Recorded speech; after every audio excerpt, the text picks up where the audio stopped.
Yo, what up everyone?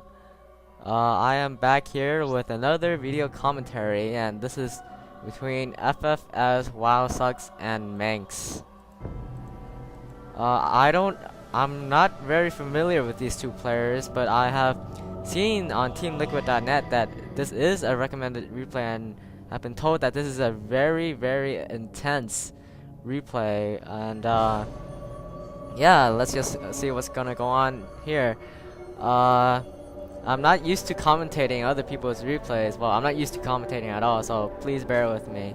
Now, what do we have here is this map. I forgot what this map is called, but it's one of the most hated maps right now out on StarCraft 2. Basically, if we take a look at this probe right here, it's traveling, and basically it needs to go a really long way to get to the enemy space. This is a one-on-one map, and the same goes for this drone. It takes forever for it to reach the enemy base. Just take a look at the path of the probe right here. It's taking a long round path to the enemy space, and the same goes for the drone. These two paths are basically identical. It's basically mirrored along this axis right here that my mouse is pointing at. So the main reason why this map is hated is because of its long distance, and also because the air distance between these two bases are very short. It's just a line cut straight through.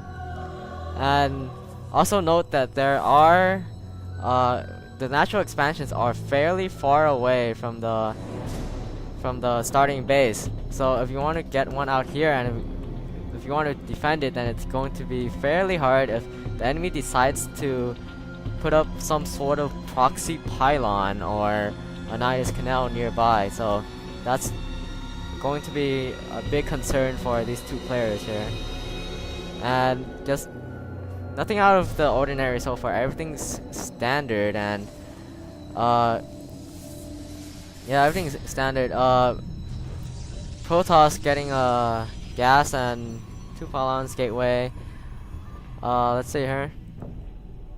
Oh yes, and there's also 2 high yield bases on the right and on the left, and these are not guarded by any destructible rocks like in the other map that I showed you, blistering sands. There is no rocks blocking it, because basically it takes a long time around to get there anyways, so it's going to be hard to defend and hard to get to. So yeah, that's basically it. And there's also 3 Xel'Naga watchtowers here. This middle one is able to get a pretty large radius around the center, although it won't be able to look inside the enemy's base. These 2 towers, however, can directly watch over these rich high yield minerals expansions. So if you were to gain control of one of these, and please note that this overlord is not actually in control of the Xel'Naga tower, because the Xel'Naga tower actually has a much larger radius than this. And the third player going for fast expansion here before his Roach Warren, because it's fairly safe in this map to go for a fast expansion, seeing how far it is. And normally Zerg would get a Roach Warren before the hatchery, because in Protoss versus Zerg, a single gateway could harass Zerg pretty dang well with Chrono Boost, which is a macro mechanic which makes everything boot faster for 20 seconds, 50% faster for 20 seconds.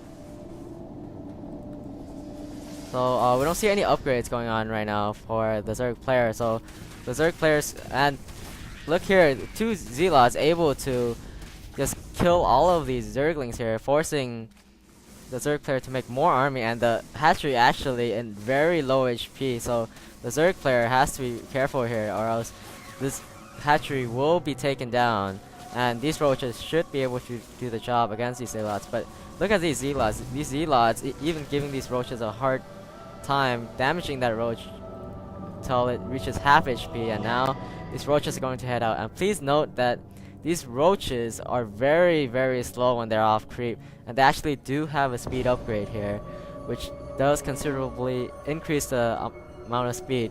So by the time these roaches reach around here, there's not going to be much that it could do other than to keep keep Protoss back on his feet. And whoa, look here, the Protoss is actually going for Void Rays, and the Zerg has no air defense other than a single queen. Basically what the Void Ray does is that it shoots down a target and it keeps on shooting down, focus firing it, and then this beam just gets stronger and stronger over time, as you can see here by the animation. And so these roaches are standing out here, gonna take a poke in here, see what's up, and he's gonna be met with 2 cannons, and it's going to immediately pull back after these 2 zealots gets in. So this is gonna be quite a long game. Gotta get used to casting games like this. So Protoss right now heading out with a single Void Ray, and I'm not sure where his other Void Ray is. I thought he had 2 for a moment there, but going to snipe down the Roach Warren, and this single queen should be able to, well actually no, a single queen should fall to a Void Ray, and here comes the second Void Ray. So this queen needs to retreat, and every single time that attack gets interrupted, the attack actually, well I was going to say that the attack gets interrupted and it goes back to normal, but it looks like as if this attack, it doesn't charge up by target actually. It charges up and then it remains charged up until it stops attacking. So I guess when Void Ray retargets, it still does the same amount of damage that it had attacked before. So these Void Rays being really annoying, and there are Hydralisks coming. Where's the Hydralisk then? Where is the Hydralisk then?